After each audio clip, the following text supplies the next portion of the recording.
Mwadhama Kardinali, washamu maaskofu wakuu, washamu maaskofu, waumini wote wa Kanisa Katoliki, wapendwa wanajamii wa Tanzania, Baraza la Maaskofu Katoliki Tanzania, asubuhi ya leo limepokea taarifa za masikitiko makubwa ya kuondokewa na mpendwa wao Baba Askofu Bernardin Mfumbusa, askofu wa jimbo la Kondoa, ambaye amefariki akiwa katika hospitali ya Benjamin Mkapa Dodoma alipokuwa akipatiwa matibabu mnamo saa 11:45 alfajiri asubuhi ya leo. Ni tukio la ghafla kwa sababu ni kweli alikuwa anapata matibabu ila kuanzia jana alipata tatizo la wanaita cardiac arrest asubuhi, na hiyo ndio ikapelekea hali yake kutokuwa nzuri, na akiwa uaskofuni kwake Kondoa akamkimbiza kwenye hospitali ya Benjamin Mkapa, ambako pia usiku walipomfikisha baadaye tena akapata cardiac arrest nyingine. Matibabu ya mwanzo yalionyesha matumaini, lakini ilipofika jana usiku hali ilizidi kuwa tete, na hata hiyo muda ukafika akawa ametuacha. Ni kwa masikitiko makubwa tumepoteza askofu kijana ambaye ana miaka 64, amezaliwa mwaka 1962. Kiuongozi ndio alikuwa tu ameanza, na amepewa askofu mwaka 2011 akiwa askofu mwanzilishi wa jimbo Katoliki la Kondoa, na hivi bado jimbo changa, na ameliacha akiwa analitumikia kwa moyo wake wote na nguvu zote. Kwa hiyo tunapenda kutoa taarifa hii kwa jamii yote, na tunapenda pia kuelezea kwamba kama Wakristo tunamwamini Mungu ambaye ndiye aliyetuumba sisi kwa sura na mfano wake, ambaye anatushirikisha maisha yake ya kimungu tukiwa hapa duniani kwa matendo yetu mema, na baada ya kudumu katika matendo mema, baada ya kufa anatushirikisha maisha yake ya uzima wa kimungu huko mbinguni milele yote. Kwa hivyo tupokee msiba huu wa majonzi makubwa, lakini ni msiba ambao tunapaswa kupokea kwa macho ya imani ya Kristo mfufuka. Tunaposherehekea sikukuu ya Pasaka na kukumbuka maadhimisho ya Pasaka, tukumbuke pia ni katika ufufuko Bwana wetu Yesu Kristo ametuhakikishia kwamba kifo si mwisho wa maisha, ni hatua moja kuelekea maisha ya uzima wa milele. Kama mtu umekuwa umeishi vizuri na umemtumikia Mungu vizuri na umeishi na wenzako vizuri, basi unaenda katika uzima wa Muumba wako kuwa na yeye milele yote. Ningependa jamii yote ipokee msiba huu kwa mtazamo ule, na taarifa za mazishi ni wazi, mazishi yatafanyika wiki ijayo. Bado tunasubiri ratiba rasmi kutoka jimboni, na hivi tutapewa taarifa rasmi kwamba mazishi yatakuwa siku gani wiki ijayo. Kwa hivi kwa sasa bado kamati za kijimbo zinafanya taratibu zake ziweze kutupa muda, ila tumeona tutoe taarifa kwa sababu tayari ameshafariki na tunajua tuna msiba, na tunapenda kuweka rasmi sasa kwa utaratibu ule. Kwa tuna taarifa na jamii wote wa Tanzania. Ni kiongozi wa kiroho, lakini alikuwa pia kiongozi wa watu.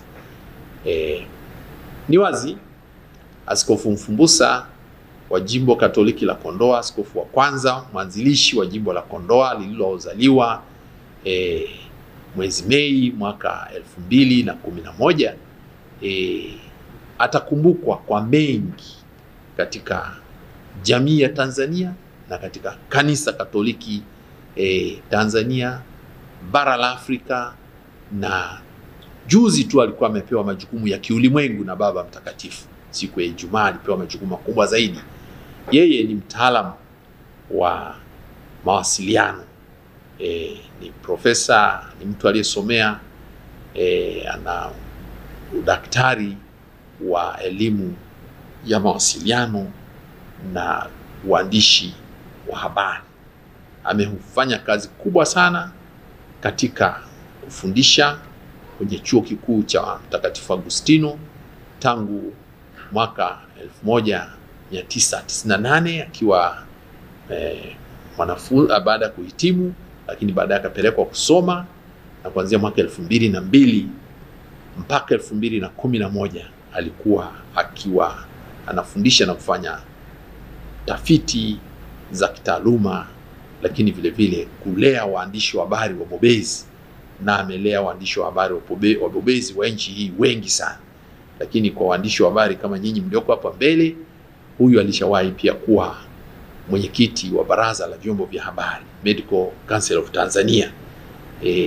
Ni padri, alikuwa padri, lakini alikuwa mbobezi katika mambo ya taaluma ya mawasiliano na waandishi wa habari, na katika taaluma yake ameitendea haki. Amelea waandishi wa habari wengi, na wengi wanaendelea kutumikia jamii kwa weledi mkubwa, na tunamshukuru Mungu kutupatia zawadi ya Askofu Bernardine Fumbusa ambaye amekuwa mchungaji wetu katika hii miaka yake kuanzia 2011, lakini amekuwa mlezi wetu katika fani ya mawasiliano. Lakini kumbukwe pia alitoa mchango mkubwa sana katika kukiendeleza kitivo cha mawasiliano alipokuwa naibu makamu mkuu wa chuo katika mambo ya taaluma. Alifanya mambo mengi katika chuo cha Mtakatifu Agustino, tunavyokiona kimesambaa nchi nzima. Kimesambaa wakati yeye ndiye ni mkuu wa taaluma za St. Augustine, na ni mtu ambaye alikuwa mtu wa viwango kama waandishi wa habari mnavyomjua. Alikuwa mtu wa viwango kwenye taaluma ya uandishi, lakini alikuwa mtu wa viwango katika mambo ya taaluma, na ndio maana mpaka sasa alikuwa amefanywa kuwa rais wa ile idara inayohusika na mawasiliano ya Kikatoliki Afrika nzima katika mabaraza ya maaskofu ambaye anahusu nchi zote 53. Yeye ndio alikuwa kiongozi wao katika Afrika, na juzi Baba Mtakatifu alikuwa amempa jukumu la kuwa mmoja wa wajumbe wa bodi ya mawasiliano ya Vatican, ya nchi takatifu ya Vatican, mahali ambapo ni makao makuu ya kanisa Katoliki. Ilikuwa yeye kwa Afrika, ilikuwa amechaguliwa yeye. Kardinali wa Kinshasa alikuwa amechaguliwa, na yeye walikuwa wawili ndio wanawakilisha bara la Afrika katika hilo. Kwa hiyo ueledi wake katika fani ya mawasiliano ameiendeleza, pamoja na kwamba amekuwa majukumu ya kiwaskofu, lakini taaluma yake imezidi kumfanya awe mtumishi wa kanisa katika mawasiliano. Kama tunavyojua dunia leo, dunia iko kijiji kwa sababu ya teknolojia ya mawasiliano, na yeye ni mtu ambaye alikuwa mbobezi mkubwa katika teknolojia za mawasiliano, na hivi amekuwa msaada mkubwa sana kwa kanisa Katoliki Afrika, kanisa Katoliki Afrika Mashariki, na kanisa Afrika Mashariki na Kati, na kanisa Katoliki Tanzania. Amehudumu katika bodi mbalimbali, taasisi mbalimbali, ambako alikuwa ni mjumbe wa kamati katika mabaraza ya vyuo vikuu, kama kile chuo kikuu cha nchi za Afrika Mashariki na Afrika Mashariki na Kati cha Nairobi. Amekuwa pale kwa muda mrefu na ametoa mchango mkubwa sana katika maeneo hayo. Kwa hivyo mengi tutaendelea kuyasikia zaidi juu yake. Tunamshukuru Mungu katika kutupatia mtumishi ambaye amelihudumia taifa la Tanzania. Kwa kweli ni taifa limefiwa, kanisa limefiwa na taifa limefiwa. Sekta ya waandishi wa habari wakati wake akiwa pia mwalimu na nini, imeweza kutoa mchango mkubwa sana, na kama tulivyosema amewahi kuwa mwenyekiti wa baraza la mawasiliano la Tanzania, Medical Council, Media Council of Tanzania, Media Council of Tanzania. Amekuwa mwenyekiti wake kwa kipindi kimoja, na hivi ameweza kuongoza kitaifa pia, kusaidia serikali katika kuratibu vyombo vya habari nchini.